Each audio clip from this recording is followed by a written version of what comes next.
Hi guys, I'd like to share with you some of the things I've achieved with my elderberry dye bath. In front of you I am currently working on this elderberry dyed junk journal. I moved away from the fabric and placed some nice good quality writing paper into the dye bath, and you can see that I've had a mixture of colours that have come through. And what I decided to do was work in this particular little journal just as an example. So this is just a little book, and so this is cardstock that was kept in the dye overnight. And then this is a little bit of a mixed media piece that I've been working on, which has just got some of my own writing, one of my vintage photographs, a little postage stamp and a little bit of fussy cutting going on, and just this little piece of ribbon flower there. And I wanted to keep this simple. I'd like to send it out in the post, and so I've just backed, it was a cash book, so I've just backed this with some of the elderberry dyed paper, and I wanted to keep it simple, and so I've got these wonderful postage stamps. I do like to collect stamps as long with pretty much anything in collections, and I thought that this would be a nice way just to embellish, and also I didn't have to do any extra fussy cutting. And a lot of you ladies have left comments on Junk Journal Junkies. I did post this little journal on a few of the pages up, and I do understand that some of you would be interested in doing some swaps, so I'll be in touch with you accordingly. But so just bear in mind that postage stamps can be used quite nicely.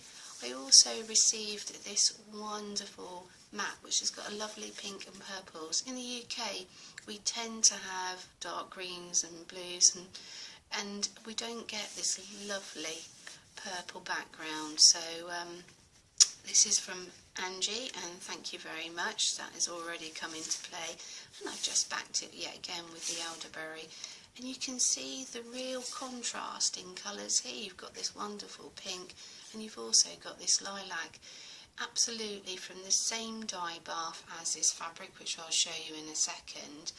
But if you just put it in really quickly, and they've been dried with a hairdryer, so I've just put this paper in very, very quickly, very lightly, and it's remained pink and dried. This one sat in the bath for a little bit longer, and that's why you've got this much darker coloration. And as you can see, this is where I've dried it with a hairdryer, and it's just run across the page. So that is the results that I think are really quite pretty. It's just given a real nice extra treat. So, and I will be adding more postage stamps to this particular journal just to embellish, and I've just got this one here just of the Queen sitting. So don't ever discount postage stamps, they are just awesome in their own right. And as if I'm not a hoarder at all, no. So yes, I have a few stamps, so let's put this to one side over there. Let me show you the crochet trim. I just popped this whole big reel straight into the pot of elderberry dye. As you can see, it's much lighter this side, and it's obviously satin longer in this side, so you've got much darker mauve. So I thought that was very, very successful. So that is just literally cotton crochet trim. And then to the fabric, let's move my journal to one side. Now I just randomly put everything in, and obviously it doesn't look to me as if this has much. It's obviously got more elastic, plastic and a nylon. It's just literally taken just down the outer edge, but in reality sat in the same dye bath, but that hasn't taken. But whereas the nice cotton pieces, this is always my test piece. I've done enormous amounts of dyeing, and this will go into my sample book. Then we've got this one, which I think I did show you originally, another little cotton doily, and the silk.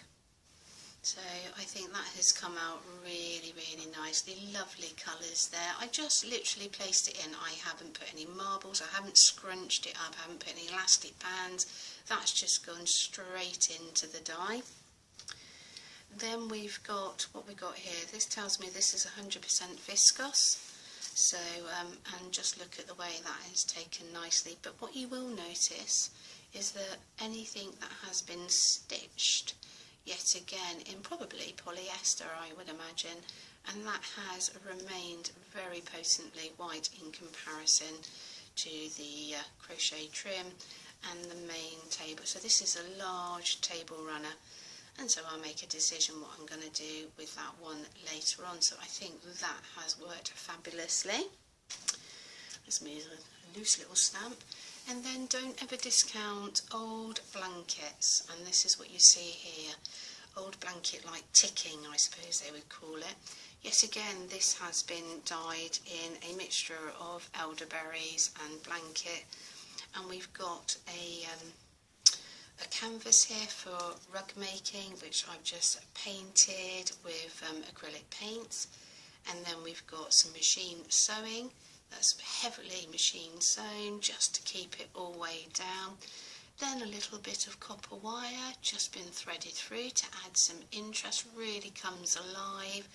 And then this is just string that has just been threaded through, and that's also been dyed. And then is there anything else I wish to show you?